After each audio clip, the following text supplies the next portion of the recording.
Hi viewers, welcome to our channel. Kodali Nani and Vallabhaneni Vamsi వీళ్ళిద్దరూ కూడా YCP పార్టీలో యాక్టివ్గా ఉన్న పొలిటీషియన్స్ అని చెప్పుకోవాలి. అయితే అలాంటి వీరికి కూడా జగన్మోహన్ రెడ్డి గారు ఈసారి టికెట్ ఇవ్వడం లేదు అన్న ఒక వార్త అయితే బయటకు రావడం చూస్తున్నాం. మరి వార్తలు నిజమెంత ఉంది? సో ఈ అంశం మీద డిస్కస్ చేయడానికి ప్రజెంట్ మనతో పాటు సీనియర్ జర్నలిస్ట్ జయదేవ్ గారు ఉన్నారు. వారితో ఒకసారి డిస్కస్ చేద్దాం. సార్ నమస్కారం. సార్ నమస్తే. సరే జగన్మోహన్ రెడ్డి గారు చాలామందికి షాక్ ఇవ్వడం మనం చూస్తున్నాం. అయితే ఇప్పుడు ఆ లిస్టులో ఇటు కొడాలి నాని అండ్ వల్లభనేని వంశీ వీళ్ళిద్దరు కూడా జాయిన్ అయ్యారు. వీళ్ళిద్దరు కూడా టికెట్ ఇవ్వబోవట్లేదు అని ఒక వార్త అయితే బయటకు రావడం చూస్తున్నాం. సార్ మరి దీంట్లో నిజం ఎంత ఉంది సార్? అంటే నిజం ఎంత ఉన్నది అనేది వైసీపీ శ్రేణులే చెప్పాలి. ఎందుకంటే వైసీపీ శ్రేణులు చాలామంది నిరాశ నిర్లిప్తతలతో ఉన్నారు. ముఖ్యమంత్రి అలాగే అధినేత జగన్మోహన్ రెడ్డి గారు కూడా వైనాట్ 175 అనే నినాదం ఎత్తుకున్నప్పటి నుంచి కూడా ఈ షఫ్లింగు, గెలిచిన వాళ్ళకి అవకాశం ఇవ్వకపోవడం, కొత్త వాళ్ళకి ఇస్తామనడం, ఎమ్మెల్యే అభ్యర్థిని ఎంపీగా పోటీ చేయించడం, ఎంపీ అభ్యర్థిని ఎమ్మెల్యే అభ్యర్థిగాను, ఒక ఊరి నుంచి ఇంకో ఊరికి షఫిల్ చేయడం, ఒక ఊరు కూడా కదా, ఒక జిల్లా నుంచి వేరే జిల్లాకి, ఇట్లాగా చాలామందికి ఇవ్వము అని వార్తలు రావడం. ఈ వార్తలు వచ్చే నేపథ్యంలో చాలామంది విసిగి వేసారి బయటికి వెళ్ళిపోవడం, రాజీనామా సభ్యత్వానికి పార్టీ అభ్యర్థిత్వానికి పార్టీ సభ్యత్వానికి రెండింటికి రాజీనామా చేసి వెళ్ళిపోవడము. ఇట్లా మనము ఆల్మోస్ట్ ఆల్ నవంబర్ డిసెంబర్ నుంచి చూస్తూనే ఉన్నాం కదా. ఎవరో ఒకరు, ఒక ఎమ్మెల్సీ లేదంటే ఒక ఎమ్మెల్యే లేదంటే ఒక ఎంపీ ఇట్లా ఇక్కడి నుంచి అక్కడికి వెళ్ళిపోతున్నారు అన్నట్టుగా కూడా చూస్తున్నాం. అయితే ఇక్కడ వంశీ, నాని, తర్వాత మన రాధా గారు, వీళ్ళు ముగ్గురు మంచి మిత్రులని, వీళ్ళు ముగ్గురు అంటే వ్యాపారపరంగా కానీ సన్నిహితంగా కూడా మంచి మిత్రులు, పార్టీలతో సంబంధం లేకుండా ఇప్పుడు సన్నిహితంగా ఉంటారని కూడా మనం వార్తలో చూసాం. అయితే వీళ్ళు ముగ్గురు కూడా ఒకే పార్టీ గొడుగు కిందకి వెళ్ళబోతున్నారు, వైసీపీ కిందకే పోటీ చేయబోతున్నారు అన్నట్టుగా కూడా వార్తలు వచ్చాయి. దీంట్లో భాగంగానే మాజీ మంత్రి కొడాలి నాని గారి సాన్నిహిత్యంతో వంశీ గారు కూడా వైసీపీకి చేరువయ్యారని ఆయన అనుకున్నాం. ఆయన అది కూడా ధృవపరిచారు. తర్వాత చంద్రబాబు గారి మీద వ్యాఖ్యలు చేయడం ఓకే, అది కన్ఫర్మ్ అయింది. కన్ఫర్మ్ అయిన తర్వాత ఆయనకి టికెట్ ఇస్తారు ఎవ్వరు అనే మీమాంసలు ఉన్నప్పుడు ఇస్తారు, దానికి ఆయన ఖర్చు పెట్టడానికి కూడా ఇబ్బంది ఉంటే జగన్మోహన్ రెడ్డి గారే ఫుల్గా సపోర్ట్ ఇచ్చి అవసరమైన ఖర్చు పెట్టి ఆయనకి పోటీ చేయించే ఆలోచన ఉన్నట్టు కూడా మనం ఒక వార్త చూసాము. ఇమీడియట్ నెక్స్ట్ డే ఆయన 2019లో ఏదో పోలింగ్ బూత్ దగ్గర చేసిన విషయం మీద ఆయనకి మళ్ళీ మేజిస్ట్రేట్ నుంచి సమన్లు వచ్చాయి. ఆయన కోర్టుకు హాజరవ్వమనండి లేదంటే అరెస్ట్ చేసి తీసుకురండి అని. దీని మీద రకరకాల అనుమానాలు వచ్చాయి. మళ్ళీ అరే ఇన్ని రోజులుగా లేనిది, 5 ఏళ్ళుగా లేనిది ఇప్పుడు మళ్ళీ ఆయన మీద కోర్టు కేసు రావడం ఏంటి? ఈ మధ్యలో 4-5 వాయిదాలు అయ్యే ఉంటాయి. ఒకవైపు ముఖ్యమంత్రి జగన్మోహన్ రెడ్డి గారు సపోర్ట్ ఇస్తామంటూనే మరోవైపు కేసులు వచ్చాయంటే సహజంగా అనుమాన పడతారు కదా. అట్లా అనుమానపడి ఆయన చెక్ పెట్టడానికే పొమ్మనలేకే ఇవ్వనని చెప్పలేక ఇలా చేశారా అనే కూడా కొంతమంది మాట్లాడుకున్నారు.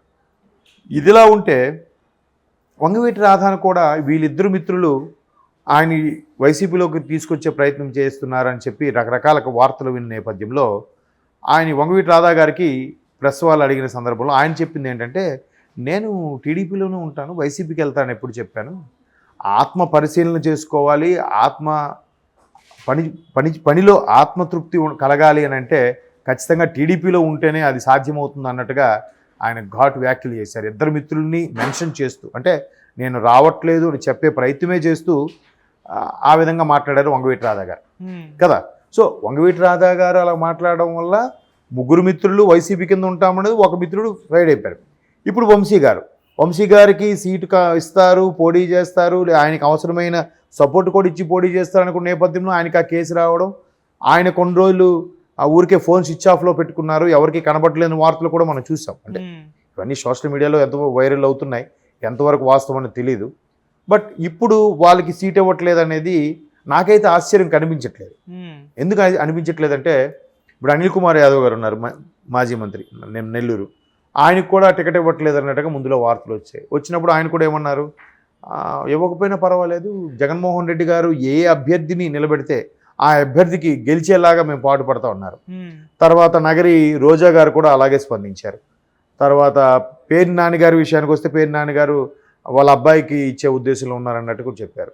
తర్వాత బాలినేని శ్రీనివాసరెడ్డి గారు ఆయన ముందు నుంచి అసంతృప్త ధోరణిలో ఉండడం, ఇట్లా రకరకాలుగా అందరూ కూడా మన గుడివాడ అమర్నాథ్ గారు కూడా టికెట్ నిరాకరించడం జరిగింది. ఆయనకి అనకాపల్లి నుంచి ఈసారి కొత్త అనకాపల్లి జిల్లా నుంచి కూడా ప్రాతినిధ్యం దక్కకపోవచ్చు అన్నట్టు కూడా కొన్ని వార్తలు వచ్చాయి.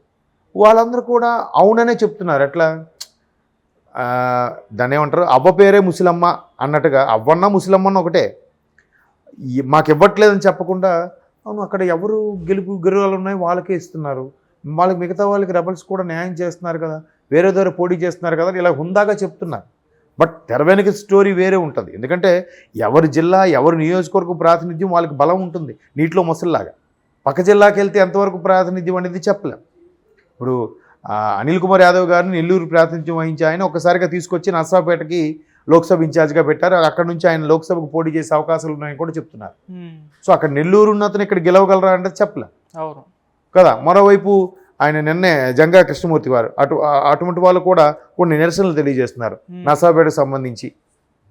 మేము అనుకున్న వాళ్ళకి ఇస్తే బాగుంటుంది, మాకు ఈసారి కూడా మొండి చేయి చూపిస్తున్నారు కాబట్టి గురజాల నియోజకవర్గం సంబంధించి మేము ఇంకా తప్పుకుంటున్నామని చెప్పి ఆయన నిన్న ఓపెన్గా ఆయన సొంతంగా వీడియో షూట్ చేసి కూడా రిలీజ్ చేశారు.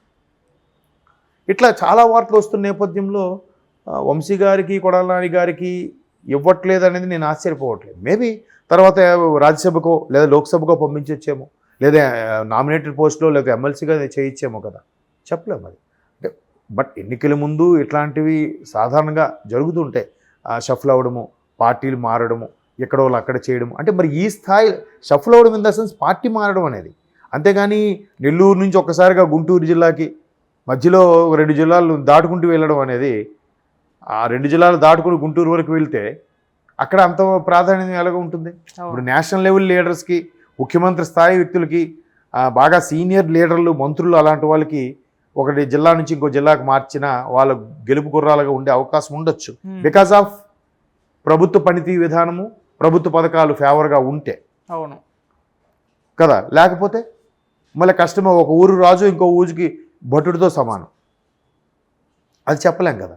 కాకపోతే ఆయన ఉద్దేశం ఏంటో తెలియదు. మేబీ ప్రశాంత్ కిషోర్ గారు గతంలో పనిచేసినప్పుడు ఆయన కొన్ని రిపోర్ట్స్ ఇచ్చారని, ఆ రిపోర్ట్స్లో చాలామంది సిట్టింగ్ ఎమ్మెల్యేలు కూడా ఓడిపోయే ఛాన్సెస్ ఉన్నాయి కాబట్టి వాళ్ళని మార్చితే ఈయన అత్యధిక మెజార్టీతో గెలిచే ఛాన్సెస్ ఉన్నాయని సజెస్ట్ చేసినట్టుగా, ఈయన కొన్ని తెచ్చుకున్న రిపోర్ట్స్ ప్రకారం వైసీపీ వస్తుందని నమ్మే మరి ఇతర కారణాల వల్ల, లేదంటే కేవలం అతని పథకాలు అతను ఫోటో పెడితే గెలుస్తారని నమ్మకంతోనో షఫుల్ చేస్తూ వస్తున్నారు.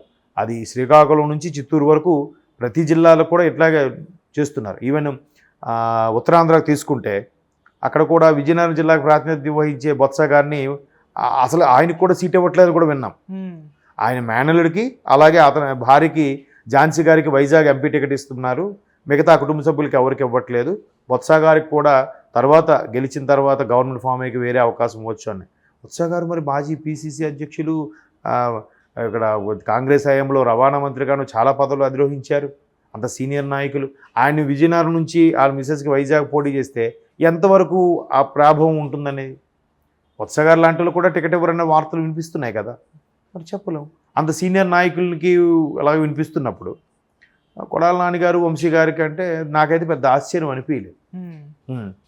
వాళ్ళు కూడా ప్రభుత్వానికి ఫేవర్గా ఉండాలనో, లేదంటే ప్రభుత్వానికి ఈ టైంలో మాట్లాడడం సబబు కాదని చాలామంది సైలెంట్ అయిపోతున్నారు. ఇప్పుడు 151 మంది ఎమ్మెల్యేల్లో ఎక్కువగా మాట్లాడేది కేవలం ఒక 6-7 మంత్రులే, కీ రోల్ పోషించేవాళ్ళు. సజ్జల గారు, లేదంటే విజయసాయిరెడ్డి గారు, కొడాల నాని గారు, లేకపోతే రోజా గారు, అనిల్ కుమార్ యాదవ్ గారు, గుడివాడ అమర్నాథ్, ఇలా కొద్దిమంది.